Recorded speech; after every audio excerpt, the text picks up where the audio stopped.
All right, welcome to Young Turks. Cenk, Uygur, and Kasparian with you guys. I start the show with the obvious. Tick, tick, tick, tick, tick, tick, tick, tick. Every day there's more devastating news. It's become fairly irrefutable, as you're gonna see. The Republicans are down to he couldn't have done it because he's a dumbass. Literally, that is an argument that's being made right now. Yes, because that's the only thing they got left. So we'll talk about that in a little bit. We've got more devastating results from that. And then apparently warns the front runner because everyone's attacking. No, Cenk, what you don't know, because you haven't been here all week, is that there is a theme this week on the show, and hopefully it's a theme that continues. It's called Rich Men Cry. And it is now a branded segment on the Young Turks, okay? So get ready, we're gonna have fun today. Okay, so that's awesome too. And then let me tell you guys, dramatic announcement coming up next week. Dramatic. So do not miss the show next week. I'm not sure if it's Monday, Tuesday, or Wednesday. As soon as I am sure, I will let you know. But a massive announcement. Okay. Hey Anna, what else is going on? Hey, lots of exciting stuff. Just a programming note. Tomorrow we will have the man named after 2 universities on the program, Kal Penn. He's not actually named after 2 universities, but he is obviously an actor, and he did serve in Obama's administration. He will be joining us for the second hour of the main show, so please check us out on Friday, November 8th at 7 p.m. Eastern time, 4 p.m. Pacific, and he will also have a conversation with Cenk on The Conversation. Well, that makes sense. Did you ever see Harold and Kumar? Yes. Oh, you did. Okay. Yeah. All right. So that'll be That's fun. when they go to White Castle, right? They do indeed. Right. They do indeed. They do also do other stuff. They do, yes. Okay. It's an adventure. All right. What's next? All right. Lots of big news today. So, new reporting indicates that Donald Trump attempted to pressure his own attorney general, William Barr, to hold a press conference where he would clear Donald Trump of any wrongdoing in his phone conversation with Ukrainian President Vladimir Zelensky.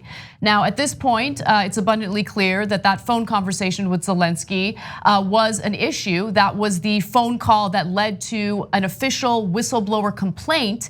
And in that phone call, Donald Trump asked Zelensky to dig up dirt on his political opponent, Joe Biden, and his son, Hunter Biden.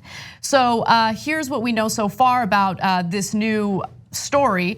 The request for the news conference came around sometime around September 25th, when the administration released a rough transcript of the president's July phone call with Ukrainian President Vladimir Zelensky. So there's this rough transcript, this memo essentially, and Donald Trump is thinking, all right, well, this is my perfect call. This is the memo of the so-called perfect call. Now all I need is my attorney general to do a press conference where he clears me of any wrongdoing. The request from Trump traveled from the president to other White House officials and eventually to the Justice Department. The president has mentioned Barr's demurral to associates in recent weeks, saying he wished Barr would have held the news conference, Trump advisors say. But Barr ultimately decided that he would not hold this press conference, and I think for obvious reasons. Yeah, so let's just lay it out as clearly as we can.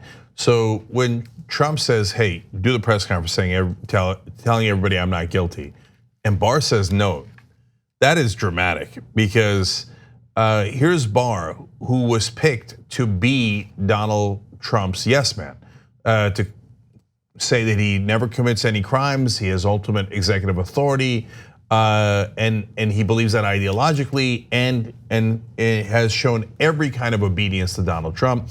In fact, after Robert Mueller released his report saying, look, there's not enough evidence of collusion, but there are 10 counts of obstruction, William Barr then did a press conference saying Robert Mueller completely cleared Donald Trump. That wasn't remotely true, he did it anyway.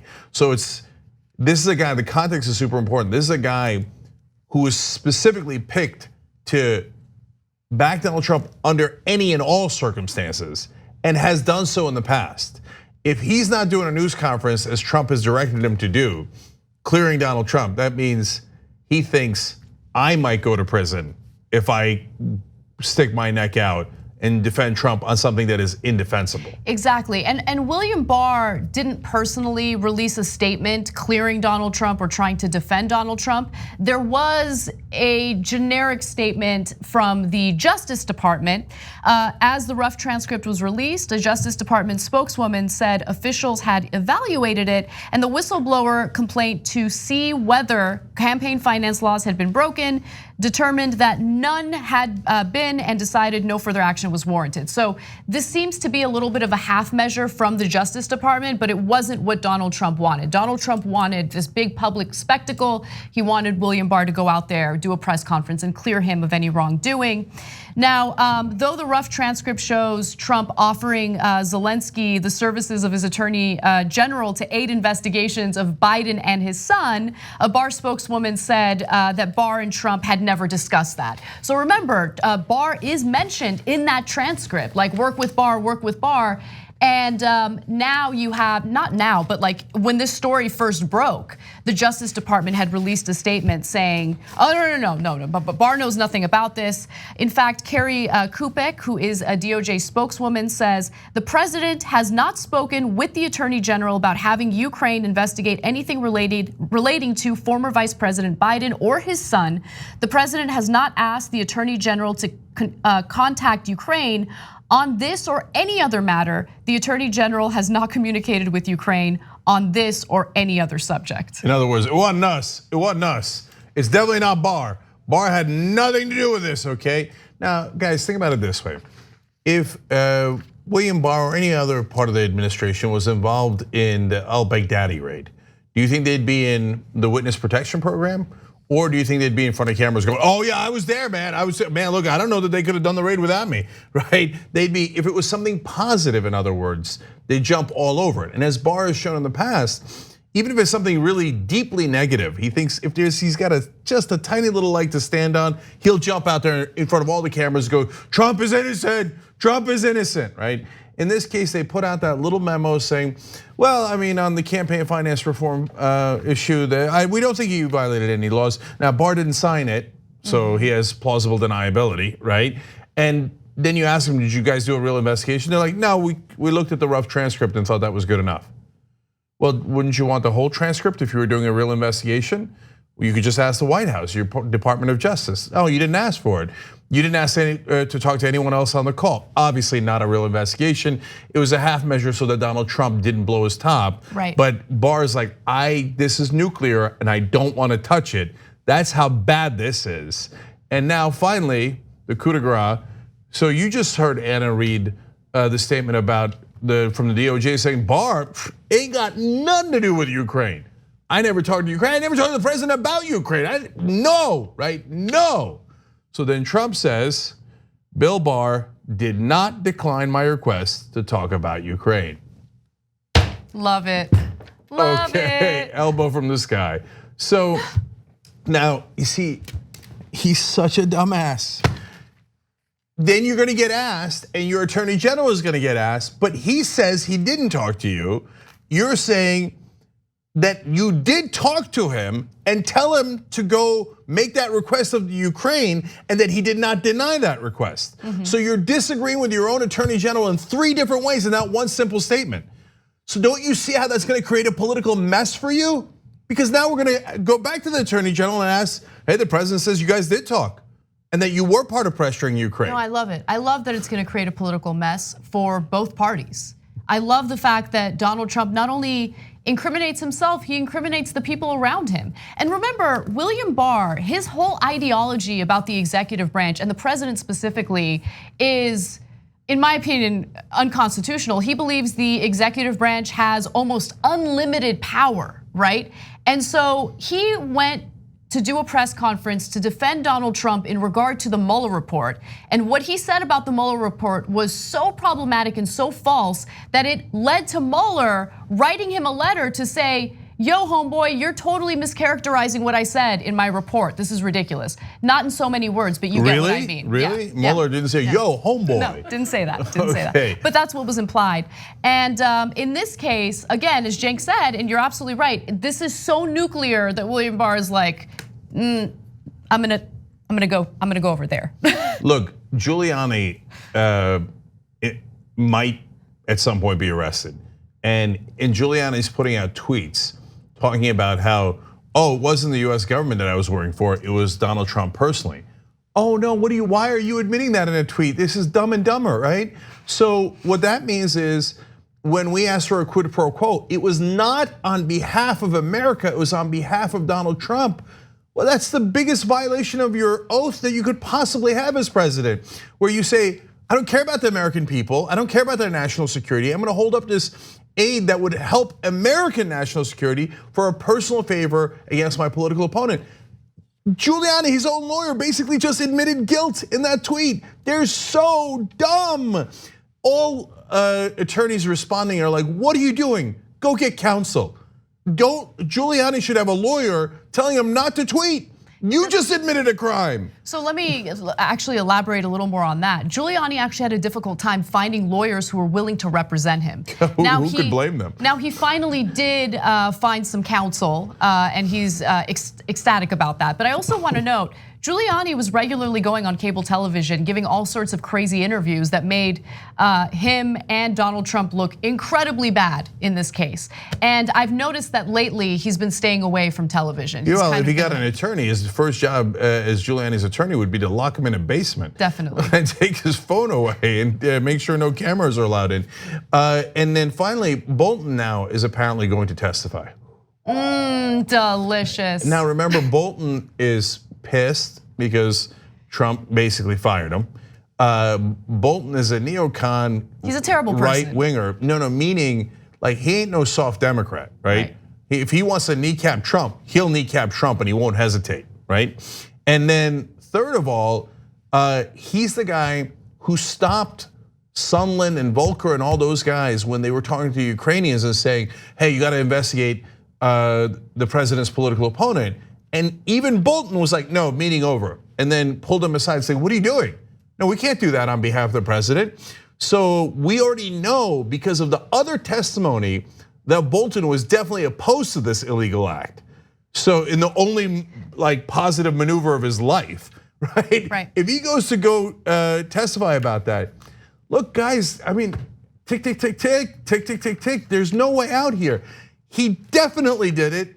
He did both crimes. He asked for help in a political campaign, already a crime, and he did the quid pro quo. With the Sondland revised testimony saying, yes, it was definitely a quid pro quo, this thing is over.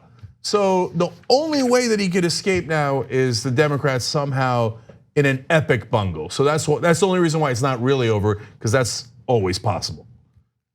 All right, well, let's move on to a pretty giant story regarding Zelensky and whether or not he knew there was a quid pro quo in play.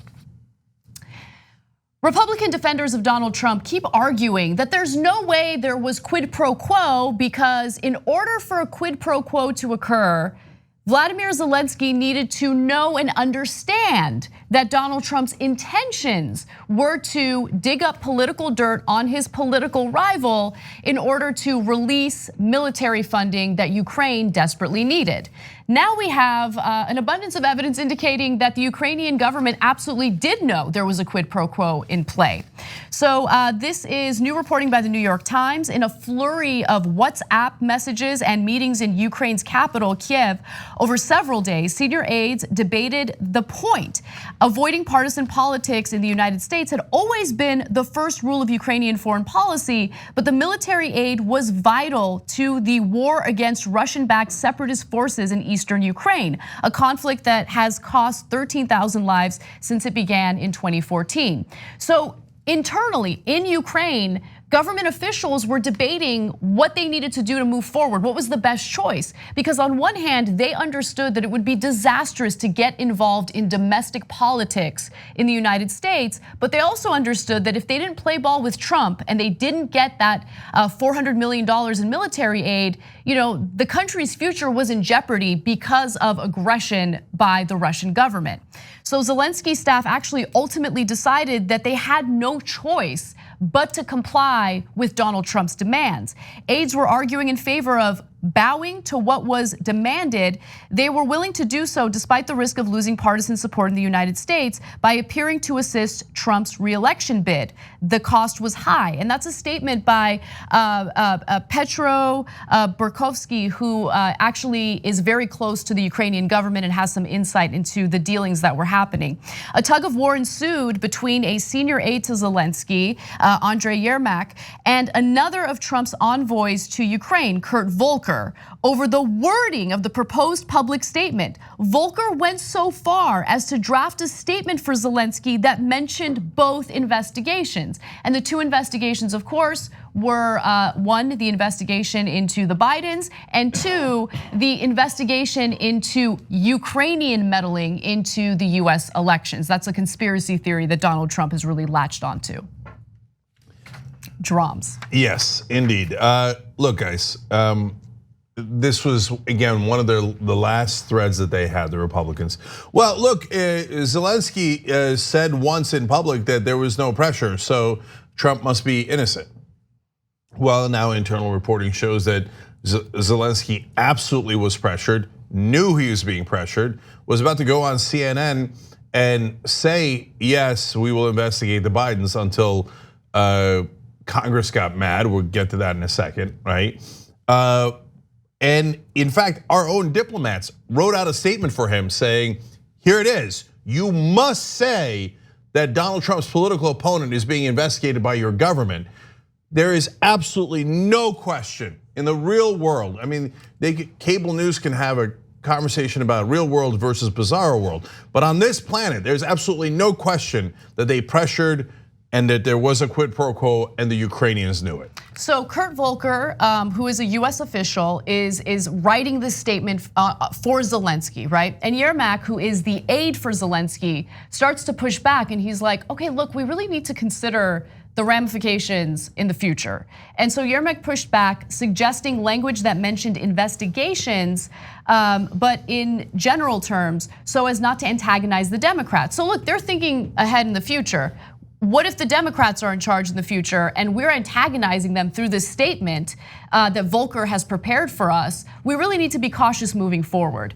But again, this is further proof that shows there was a quid pro quo. The Ukrainian officials were debating about what to do, what the next steps needed to be. And also, even as Yermak negotiated the wording in August, the stakes were clear. While rumors had been swirling for months about a possible hold on military aid, by early August, high-level Ukrainian officials had confirmed the freeze. So again, every time you hear the nonsense talking point from Republican lawmakers who are looking to get reelected, and they say things like, oh, well, you can't have a quid pro quo without a quo. There was a quo. It's obvious, it's clear. They absolutely knew what was going on. They knew that that money was being dangled in front of them, and they wouldn't get it unless they made this public statement about an investigation into the Bidens. Now, where were they supposed to make this announcement? On Fareed Zakaria's show on CNN. That's what Trump wanted. Yeah, and as it turns out, they got lucky because he was booked. He was definitely going to do it. And on September 13th. Yes, and then Congress stepped in and said, what are you doing? Because they got wind of the fact that the aid that they had authorized was being held up. Like, you can't hold up that aid. It's already authorized. Give us a reason why you're holding it up. And the White House is like, I don't know, against corruption in Ukraine. They're like, no. Release the aid. So the aid gets released. Zelensky immediately cancels his appearance on Fareed Zakaria. Why? Because now he doesn't have to say things that aren't true. He doesn't have to say that he's investigating Biden and get involved in American politics. Look, guys, this is Trump calls it anti-corruption when he goes after the Bidens. I know, hilarious, right? But remember Sondland's testimony from just a couple of days ago. This is the end. There's no question about it. He said, quote, I said that the resumption of the US aid would likely not occur until Ukraine provided the public anti-corruption statement that we had been discussing for many weeks. End of this. Okay, over. OVAH. Definitely quid pro quo, no doubt about it. And by the way, I'll go further. Anyone arguing the opposite is an obvious liar. They're biased, they have a political agenda, and they are desperately trying to cover up the reality. But anyone who can read can tell that this is clearly the case, no question about it. We're gonna take a quick break. When we come back, we are gonna show you some of these lame defenses, including one Republican lawmaker arguing that Donald Trump is just simply too stupid to do a quid pro quo. Well, at least they got a shot there. Okay, we'll talk about it when we come back. We hope you're enjoying this free clip from the Young Turks. If you want to get the whole show and more exclusive content while supporting independent media, become a member at tyt.com/join today. In the meantime, enjoy this free segment. All right, back on the Young Turks. Comments. Ajibra writes in, the reason why Bill Barr refused Trump's request to clear him, Barr read the transcript, y'all. He read the transcript, and he doesn't know what other shoe may drop. Yeah. So remember, the real transcript's hidden away in the secret server. So, and there's a bunch of stuff that's missing from the one that's public. So, and remember, I'm being the fairest man in America. Before I left, I had said that, hey, look, there was people who saw, like Lieutenant Colonel Vindman, who heard the call, and who in his testimony, I had said at the time, did not say that there was anything missing from the call. Later, he came back and said, yeah, there were things missing. So, what does Barr know that we don't know? Good point, guys. Mark Antonio says, Cenk is the best, Cenk haters are the worst. Damn right. Okay, I like this Mark guy. Okay, lots where that came from, which is nice, so I'll read them. Adelencia says, welcome back to Cenk. Not that we didn't enjoy Anna and the guests on Monday through Wednesday, just loving on all TYT. Thank you. I'm into that, I'm into that. Definitely. Top Cat says, glad Cenk is back. Hubby has been asking all week, what is Cenk saying? I had to keep checking to make sure Cenk hadn't done any quick videos. Now, normally when I'm away in New York or other trips, I will do some live videos for you guys that you can get on tyt.com and on youtube.com/tyt. In this case, I was super busy with business stuff, but I have very interesting, fun stories about that in the postgame, okay? What does New York, the powerful folks in New York, and I was with some powerful folks in New York, I'll tell you in the postgame, okay? I can't say what they said because it's off the record, but I can give you a general sense of it. What do they think of Elizabeth Warren and Bernie Sanders? I mean, I think we know. We've been covering it all week. Yeah, no, I hear you, but interesting stuff, yeah. Okay? That's why I love these trees. I ruined your tease for the post game. You're right, it is interesting. It's gonna be good, it's gonna be good. No, you know generally, but yeah. You have some specifics. Yeah, I learned some things where I was like, oh wow. Okay, anyway, postgame, tyt.com/join to become a member and get your comments read and get the postgame. Last one, Pedro, not Pedro, right? Sorry. I loved the TYT membership because I know my funds only go to them. It was the best call I ever made. It was the perfect call, perfect quid pro quo. There you go, Pedro.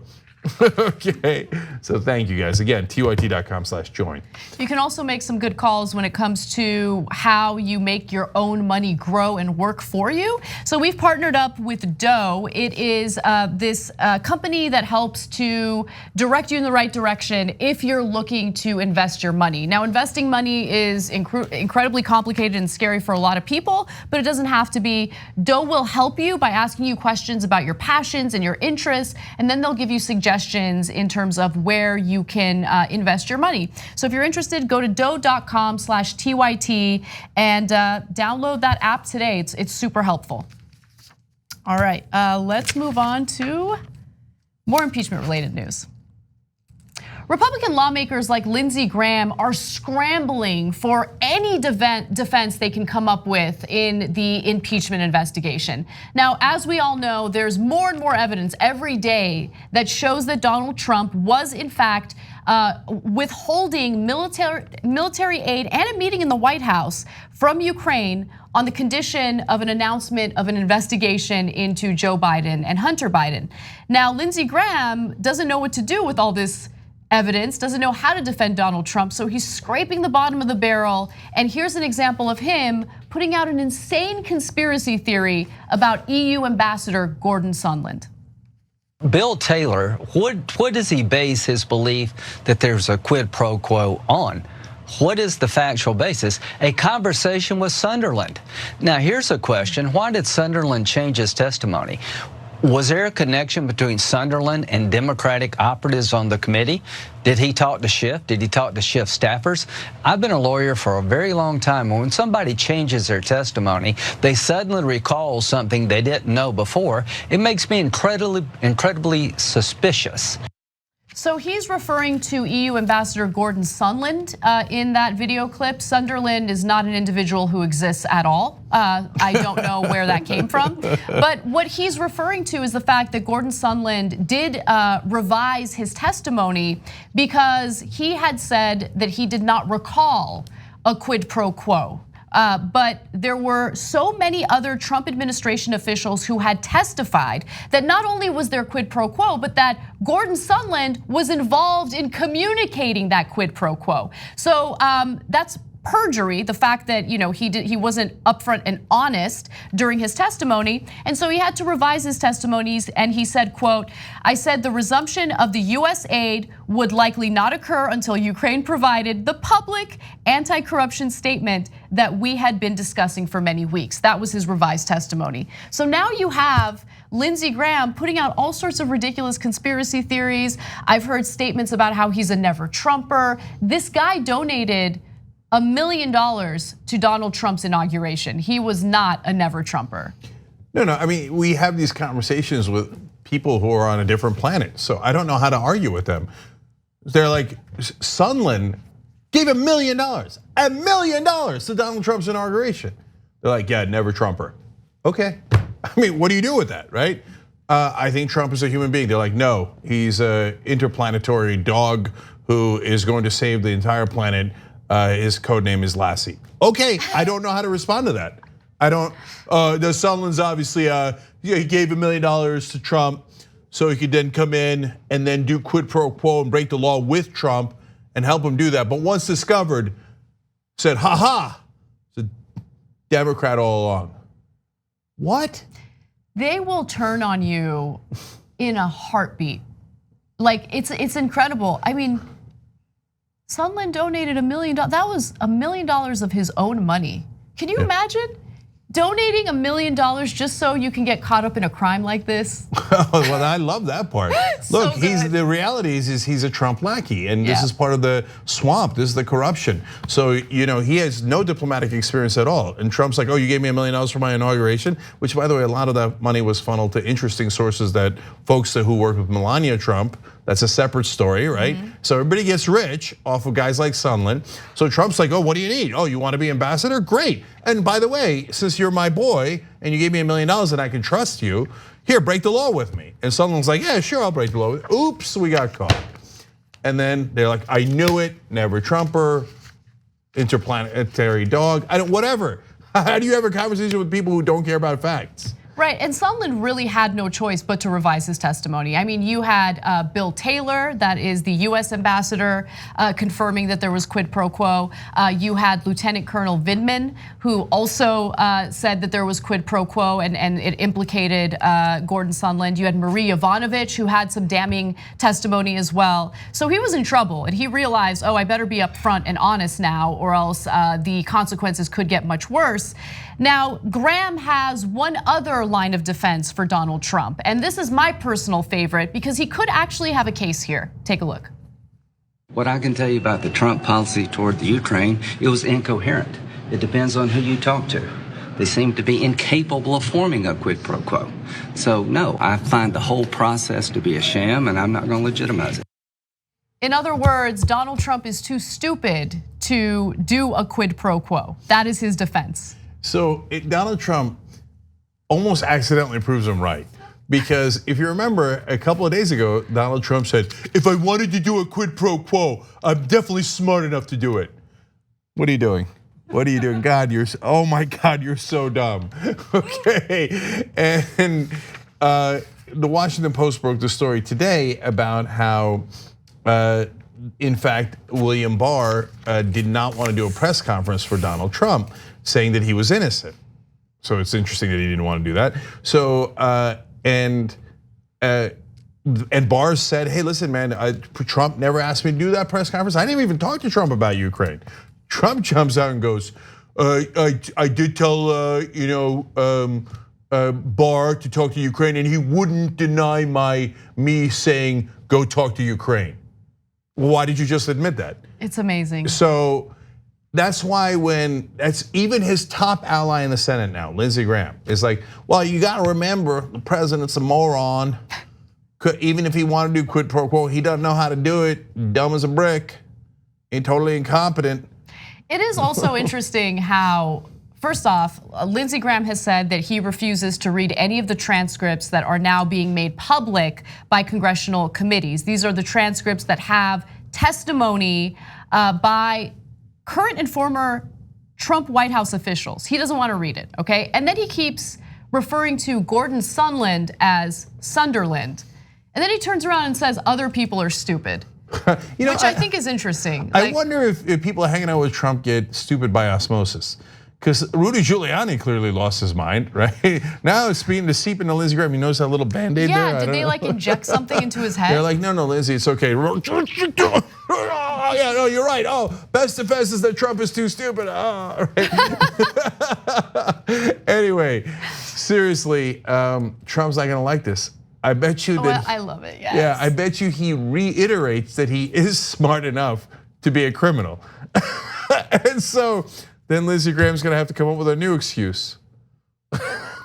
God, I don't envy them. In fact, I'm having a great time watching them flail like this. It's so good. Tick, tick, tick, tick, tick, tick, tick, tick. So I'm not afraid to admit that I love drams. So I'm gonna enjoy talking about this next story just as much as the previous stories we've talked about. Donald Trump is refusing to back his former attorney general in his Senate run in Alabama, which means we're due for another episode of As the White House Turns.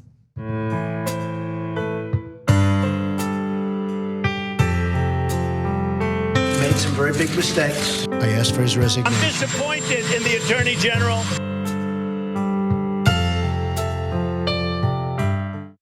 Donald Trump was in fact disappointed by his former Attorney General, Jeff Sessions. Now, Jeff Sessions was a senator in Alabama for 2 decades, and then he decided to leave his post in order to serve as Donald Trump's Attorney General. He recused himself from the Mueller investigation, and then Donald Trump berated him over and over and over again publicly.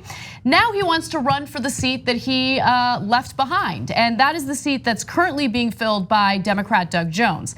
Now, Trump has discussed attacking Sessions with Senate Majority Leader Mitch McConnell, and McConnell has shared that he also has concerns about Sessions running because it could create a messy primary contest for a seat Republicans feel they have to win.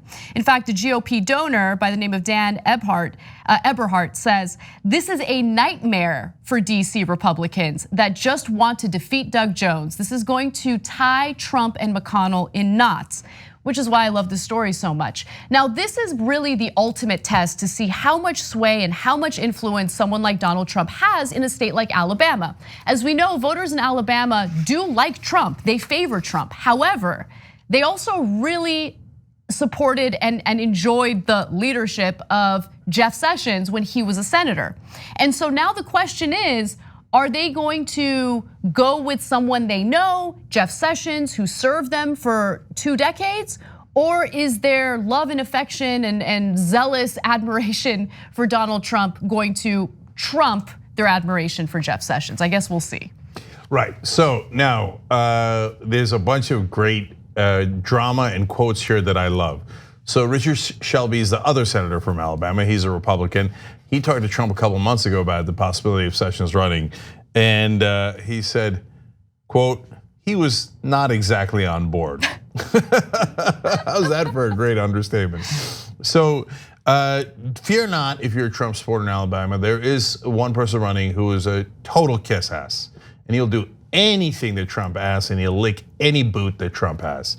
So it's the guy, Representative Bradley Byrne. And in fact, he took a veiled shot at, not so veiled shot, at Jeff Sessions. He said, I won't sit back and watch them destroy our country. What, destroying it how? Well, you guys are in charge. Anyway, here's the important part.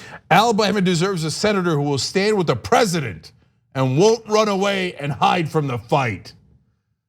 Okay, so in other words, since you didn't cover up his crimes, you ran away and hid from the fight. Right. And me, I'll stand with the president even if he shoots someone on Fifth Avenue. Well, what do you think, I have principles? So of course he's leading in the race. Yeah, he is leading in the race. So look, we'll see how this plays out. But I have noticed that Jeff Sessions has refused to attack Donald Trump, right? And even Mike Pompeo, who's currently serving in the Trump administration, is eyeing a Senate run in the future, which is why he is in this like really difficult situation. Donald Trump is becoming more and more implicated in this impeachment investigation. There's more evidence coming out against him. And Pompeo is in this difficult position where he can't really defend the substance, defend Trump on the substance of the investigation, but at the same time, he can't really turn on Trump because it hurts his chances when he seeks to run in the Senate in the future. I mean, it's insane. So let's get more into the mess of the Alabama seat when it comes to the Republican side. Why does McConnell not want Jeff Sessions? He liked Jeff Sessions. I'm positive that he likes Jeff Sessions way more than he likes Donald Trump. But number one, he's gonna have a giant mess within the Republican Party if Sessions runs, because he knows the president's gonna attack him nonstop, because he can't help himself. He was disloyal to me. He was loyal to the law. I don't like that. Maybe there should be a law against that. Anyway, so that's one angle. The other is, he's like, I got a perfectly good corrupt guy in Bradley Byrne, and he'll come in and he'll do whatever the donors want.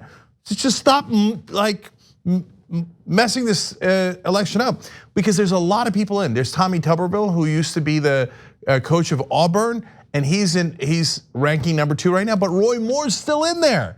So the guy who was disgraced and lost to Doug Jones last time around, he's back for more, and so he's trying to grab at everything he can get his hands on as usual. So now one of the things McConnell's worried about is, oh my God, if in this mess, Byrne and Tuberville and Sessions split up the vote, the lunatics that love Roy Moore, the fundamentalists, in other words, the Republican base, they might just stick with Roy Moore enough for him to win the primary. And then here you go again with the guy who, allegedly molested kids against Doug Jones. That's how they lost last time. So McConnell's like, no. So, final great quote is from Jeff Sessions himself. He was at Northwestern earlier in the week. As Anna pointed out, he has been very reluctant to talk about what happened in the Trump administration for understandable reasons. But he did say this snarky quote. He said, I never watched Trump's program on TV. I didn't know how many people he'd fired. Maybe I'd have been more careful. The president is allowed to fire you, but fortunately, he doesn't get to shoot you. So apparently that was on the board. Jeez. Well, I mean, that's not surprising, because as I mentioned earlier, Trump was pretty vicious towards Sessions, and he was vicious publicly. In fact, we have one of our famous JR-rated mashups for you. Okay, hold, before you go to, remember, Jeff Sessions was the first senator to back Donald Trump. He took a lot of political risks to say, I'm with Donald Trump. Trump returned that favor by making him attorney general, assuming that he would cover up for his crimes. When Sessions didn't cover up for the crimes, he's like, well, I don't get it. I thought we're criminal partners, right? And that's what drove him to such anger. But remember, he's going after the guy who stuck his neck out to support him when no one else would. I would say if I had one do-over, it would be I would not have appointed Jeff Sessions to be Attorney General. Even my enemies say that Jeff Sessions should have told you that he was going to recuse himself, and then you wouldn't have put him in. He should have certainly let us know if he was going to recuse himself, and we would have put a different Attorney General in. You know, the only reason I gave him the job because I felt loyalty. He was an original supporter. I'm disappointed in the Attorney General for numerous reasons, but we have an Attorney General. I'm disappointed in the Attorney General for many reasons, and you understand that. When everybody sees what's going on in the Justice Department, I always put justice now with quotes. I told you before, I'm very disappointed with the Attorney General, but we will see what happens. Time will tell. Time will tell. He took the job, and then he said, I'm going to recuse myself. I said, what kind of a man is this? But wait, I can't tell. Is he disappointed in Jeff Sessions? He's such a dummy. He thinks if you repeat something twice, it must be true. Right. So, by the way, if you're wondering if you forgot what the recusal thing was, it's not like Attorney General Jeff Sessions said Trump is guilty of anything. It's not like he prosecuted Donald Trump. He just said, oh, we're talking about the Russians. Well, I lied to Congress. I said that I didn't talk to the Russians during the campaign, and I did. Oops, I'm in a lot of trouble. So you know what I'm gonna do? I'm just gonna recuse myself so I'm not the one making the decisions about the Russian case. He didn't appoint a special prosecutor. He didn't appoint Mueller. All he did was the bare minimum of saying, I'm not the one making decisions because I'm involved in the case. Like every lawyer has to do that. And so he's the top lawyer as Attorney General. He had to do it. And so Trump is like, I don't get it. You're supposed to defend. No, he's not supposed to defend you. He's the Attorney General of the United States, not of Donald Trump. But Trump, once again, just doesn't understand that simple concept. He thinks if I'm president, I'm emperor. And the Attorney General shouldn't work for the people, he should work for me. And if I committed a crime, since he works for me, he should cover it up. So that's why he was so mad. If you were a smart person, you wouldn't let on how mad you were that the guy wouldn't cover up your crimes, because it kind of makes you look guilty. But he's not a smart person. No. He's kind of like a smart person. A lot of people say I'm kind of like a smart person, and I'm known for two things in my life. One is being mentally stable. The other is hating Jeff Sessions. I'm a very stable genius. All the stable geniuses are headed down to Alabama. It's gonna be a lot of fun. We got to take a break. When we come back, we're going to move away from incredibly dumb people to incredibly smart people. Bernie Sanders has rolled out his immigration plan, and we're going to give you the details.